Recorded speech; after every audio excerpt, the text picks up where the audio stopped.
आप भी इतने सालों से फिल्म इंडस्ट्री है, तो आप ही मुझे नकार दीजिए ना। आप ही कहिए कि कास्टिंग काउच नहीं है, ताकतवर लोग नहीं है फिल्म इंडस्ट्री में, बिल्कुल समानता है, पुरुष स्त्री का कोई भेद नहीं है, हिंदुस्तान से ये भेद मिट चुका है। आप ही बता दीजिए अंजना जी, विक्टिम शेमिंग क्यों? अंजना जी, पीड़िता पर ही आरोप अंजना जी, पहली बात तो ये है कि मैं ये बिल्कुल नहीं कहूंगी कि इस हमारे फिल्म इंडस्ट्री क्या कोई भी जगह पे कास्टिंग काउच या जॉब अपॉर्चुनिटीज इसके मतलब ऑफर की जाती है फॉर फेवर्स। ओके, ये नहीं कहूंगी।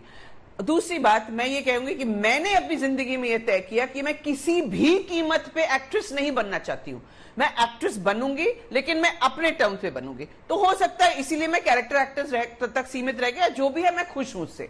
अब ये सबको तय करना है कि वो किस कीमत तक क्या कीमत देने को तैयार है।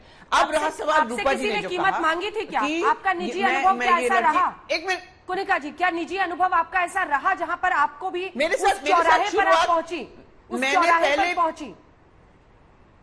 नहीं, मुझे कभी ऐसी कोई विडंबना नहीं थी। मेरे साथ एक दो बार ऐसा अप्रोच किया गया था। मैंने साफ साफ शब्दों में कह दिया कि भाई इसमें मैं इंटरेस्टेड नहीं हूं, अगर आपको मुझे कास्ट करना है तो कास्ट करिए, नहीं तो छोड़ दीजिए। और उसके बाद कभी कोई कोशिश नहीं हुई, क्योंकि एक तरीका होता है जब आप काम को अप्रोच करते हैं, या तो आप अपनी आंखें मटका के अप्रोच करें या आप सीधे तौर पर जाइए और कहिए मुझे काम चाहिए। ये आपका फैसला था, लेकिन आपने उस व्यक्ति को जाने दिया। मैं 30 साल पहले की बात, लेकिन जब यही तो इशू है ना, हुआ था, जब यही इशू मैंने कहा था, यही इशू है। नहीं, अंजना जी 1 सेकंड। नो, आप खुद कह रही हैं कि आपने सामना किया। नो, लेकिन आपका फैसला था कि आप नहीं बोलेंगी। मुझे कंप्लीट, अंजना जी मैं जाऊं क्या?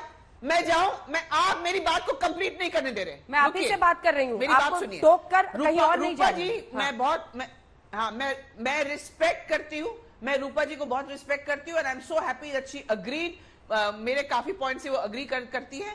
मैं रूपा जी से पूछती हूँ कि 2016 से ये राज्यसभा मेंबर हैं, आज उनको जरूरत पड़ी आके बाहर धरना देने की।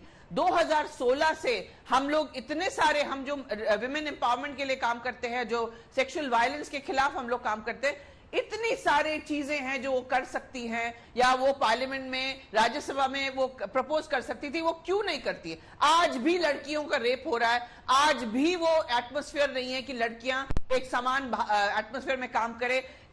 दूर की बात क्यों करूं, मैं आपकी मीडिया की बात करती हूं। अंजना जी, आप देखिए कि आपके चैनल पे और या आपके मीडिया में कितनी महिलाओं को ये मौका दिया जाता है, कितने लोगों को क्या क्या करना पड़ता है, ये हर फील्ड में क्या करना पड़ता है। रूपा जी से मैं रिक्वेस्ट करूंगी, जो धरना दे रही है ये सिर्फ अनुराग कश्यप और जी, होता क्या है जब आप उंगली आगे की तरफ करते हैं तो अपनी तरफ वाली उंगलियां दिखती नहीं। आप तो खुद मान रही हैं कि आपने ये फेस किया, लेकिन आपने उनके खिलाफ आवाज नहीं उठाई। आप कह रही हैं 30 साल पुरानी बात थी, आज भी। लेकिन अगर कोई लड़की रेट्रोस्पेक्ट में बात उठाती है तो आप उंगली उठाने से जरा भी संकोच नहीं करती हैं। मैं तो इस बात से हैरान हूं।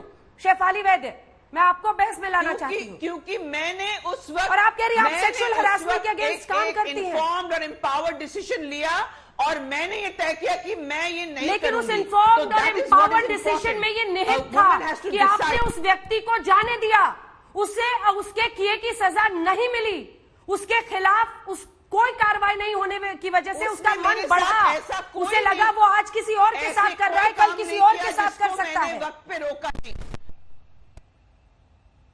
शेफाली वैद्य, और मैंने अंजना जी और उसके बाद कभी कोशिश नहीं की।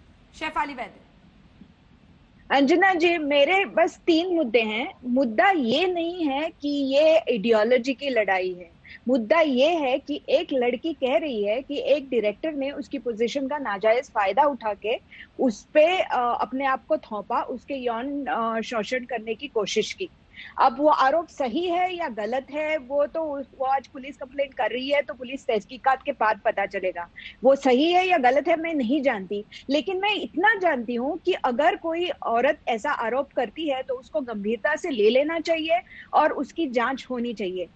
और मेरा मुद्दा ये है कि जो फेक फेमिनिस्ट जो अभी थोक के भाव में अनुराग कश्यप को फेमिनिज्म के सर्टिफिकेट बांट रहे हैं, उसको क्लीन चिट दे रहे हैं कि इससे बड़ा फेमिनिस्ट हमने देखा नहीं है, तो मेरा उनसे ये सवाल है, what happened to believe all women? ये वही लोग हैं ना जो मी टू के सामने वो हैशटैग बड़ा चला रही थी कि बिलीव ऑल विमेन। जब कोई औरत ऐसी कहानी बताती है तो उसकी बातों में जरूर सच होगा, उसके ऊपर विश्वास करना चाहिए। यही लोग थे, यही तापसी पन्नू थी, यही तिस्का चोपड़ा थी, यही रियली स्वरा थी जो आज अनुराग कश्यप को क्लीन चिट दे रहे हैं। वो कैसे दे रहे हैं? और दूसरा मेरा सवाल है, ये अनुराग कश्यप बड़ा अपने आप को फेमिनिस्ट बोलते हैं ना, तो वो बोलते हैं कि ना मैं ऐसा कभी करता हूं ना कभी करने देता हूं, ऐसा कुछ ट्वीट किया है उन्होंने। अगर ऐसा है तो 2014 में उन्होंने तरुण तेजपाल की तरफदारी क्यों की थी? क्यों बोला था कि ऐसा कुछ तरुण तेजपाल ने किया ही नहीं, इस लड़की के साथ कुछ हुआ ही नहीं, सब कुछ झूठ है, ऐसा क्यों कहा था तरुण तेजपाल ने? वो रही 2014 की बात। 2018 की बात ले लीजिए, उनके पार्टनर हैं विकास बहल, जिसने किसी एक्ट्रेस का यौन शोषण किया था और उस औरत ने बोला था कि मैंने अनुराग कश्यप को इसके बारे में बताया था, उसको उसके बारे में पता था। और ये अनुराग कश्यप ने खुद एक्सेप्ट किया है कि मुझे पता था कि विकास बहल ने उसका यौन शोषण किया, लेकिन मैंने उसको कभी नहीं रोका, मैंने उसको कभी रोकने का प्रयास भी नहीं किया। ये उसने खुद स्टेटमेंट दिया है और उसके बाद बोला था कि हाँ मैं सॉरी हूँ व्हाटएवर। तो आज किस मुंह से वो कह रहे हैं कि मैं कभी ऐसा करता नहीं हूँ और मैं कभी ऐसा होने देता नहीं हूँ? उनके दावे तो सारे खोखले हैं। और तीसरी बात, जो लोग ये बोल रहे हैं कि हाँ हाँ वो परवर्ट होगा, लेकिन वो हमारा परवर्ट है क्योंकि वो हमारी गोदी पे बैठ के फोटो निकालता है और वो इंस्टाग्राम पे डालता है, तो वो हमारा गोदी भेड़िया है, इसलिए वो अच्छा है, इसलिए वो फेमिनिस्ट है, इसलिए हम उसको क्लीन चिट देते हैं। ये तो सरासर गलत बात है ना।